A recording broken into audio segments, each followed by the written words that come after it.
It's round 3 of the playoffs. We got to get to 3 of the 4 games happening tonight for our North Alabama teams who are all on the road. So let's start in Birmingham, where Russellville is taking on Ramsay. Tonight for the 3rd round of the playoffs, the Golden Tigers travel to take on Ramsay at Legion Field to a pristine playing area. Rams quarterback Cameron Ivory gets a snap and a quick pass across to Alonzo Johnson that'll take it in for a touchdown, giving the Rams a 7-0 lead in the first quarter. Ivory with the ball again. This time he sees Cameron Thomas calling for the ball.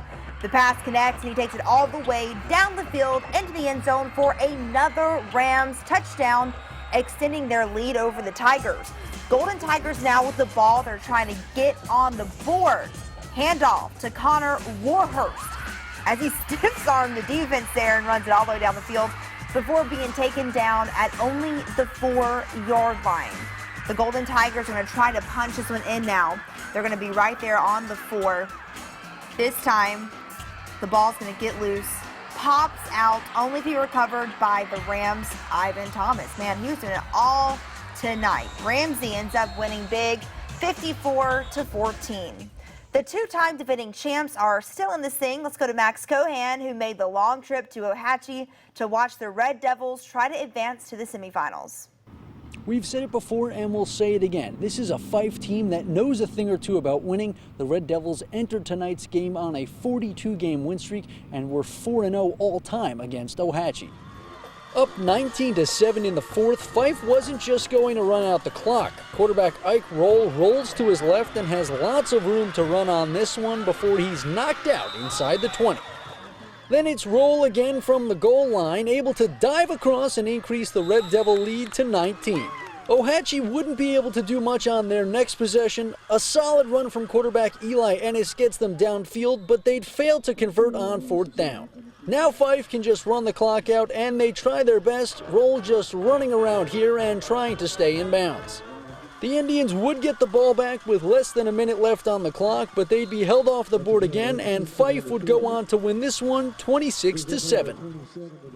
Tonight's win makes it 43 straight for the Red Devils. Their pursuit of a 3rd straight state title continues next week against Piedmont. In OHATCHEE, Max Cohan, Way 31 News. Well, speaking of Piedmont, let's go there right now. It's the Spring Garden Tigers hosting the North Sand Mountain Bison as both teams look for their first ever appearance in the state semifinals. This one was a defensive battle in the first drive of the game. Panthers quarterback Riley Kirk has the pocket collapse on him, and he's brought down after a very short gain. Sand Mountain would have to punt. Now Bison ball. Lake Bell hits Fernando Luna, who's able to fight for a few yards, but it also would not be enough to get the Bison. They're going to have to get the ball right back. On the Panthers' next possession, it looks like they have something brewing as Weston Kirk takes a pitch, makes his way down the sideline, fighting off defenders on what looked like a huge gain, but a holding penalty brings it back, and they have to kick again. North Sand Mountain would then put a solid drive of their own together. Bell to Mason Smith in that connection. Smith would take this one deep into Panther territory. He would lose the ball, but officials say he stepped out of bounds first. Either way, the Bison can't convert on 4th down. They'd hand over possession. Eventually, Spring Garden would get the win, 21-0. It was the winningest season in North Sand Mountain history, so Coach Kirby has something good going out there in Higdon.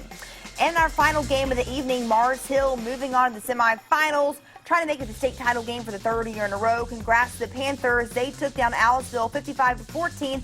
Let's see who they're playing next week. It will be the semifinals. So Mars Hill is going to take on Spring Garden. Piedmont is going to travel to FYFFE. Mars Hill on the road. Piedmont is going to go to FYFFE, and that'll be a huge showdown in 3A and in